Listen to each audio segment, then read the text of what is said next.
Alrighty, so we have our two motors right here. Now we will take the time to hook it up to the receiver. So kind of like what you see here and what I explained earlier, we're going to put one on M1 and the other on M2 with the positive and negative sides hooked up correctly. Doesn't really matter. It's just a choice and depending on your orientation. And also just be cognizant whenever you do your programming that you know which one is which so you have the right polarity. But either way, it's all trial and error. It's going to be trial and error. You're going to mess up somewhere, but it's not a big deal. So let's go ahead and take a receiver. Again, let me point out M1, M2. The holes are there if you just kind of like string it through, it's usually very helpful. My wire is a little thin, so I'm just going to hook it back around. And I'm going to solder it from the back. It's double-sided, so you don't have to worry about doing it only on one side, as long as it makes a connection. But it also wouldn't probably be bad either if you solder on both sides. So we're going to go ahead and do that.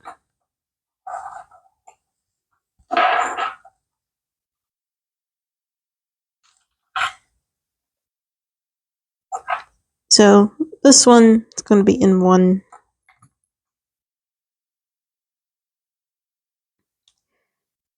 And don't be afraid to cover the entire solder pad until it's covered, like so.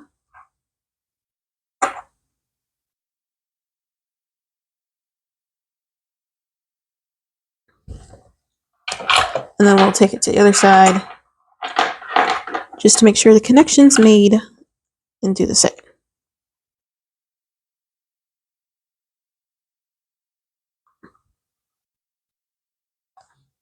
There we go. And then we'll just do that for the negative side as well. This one's a little short, but wires are bendable, so I'll do it this way since I bent it the other way.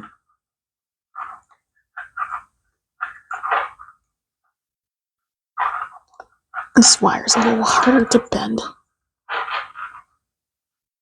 There you go. Actually, have a little bit of wire coming through this side. Ow.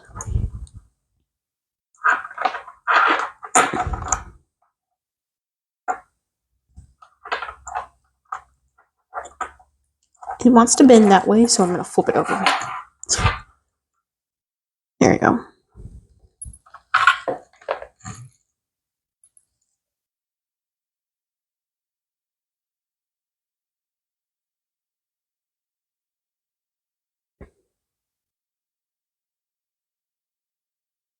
Sorry, it's a little blurry. This is just my camera.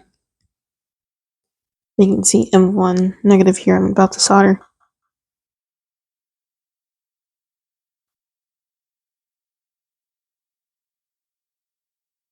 And again, if you end up switching the negatives and positives, it's not a big deal. You can either fix it on your code or you can just resolder it.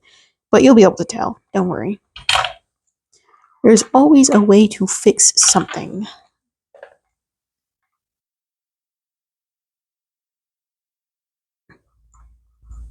Here we go. Cover the entire solder pad.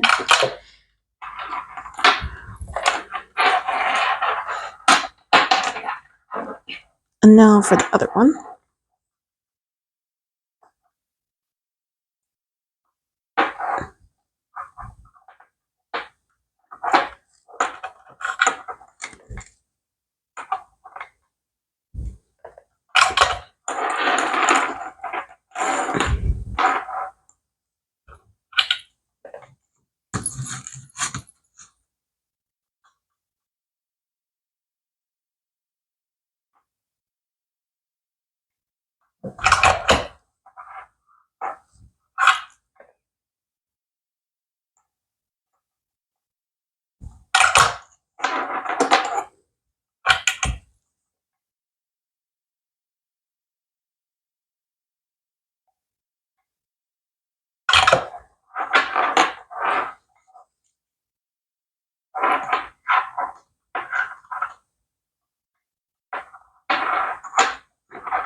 Okay, so it's soldered on. So if you have some smaller wire cutters, probably a good idea to just cut this off just so it doesn't nick you.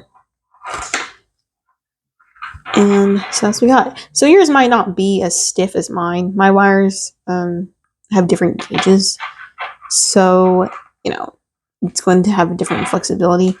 But it's not a big deal. Okay, so there are your 2 and 20 motors. And now let's move on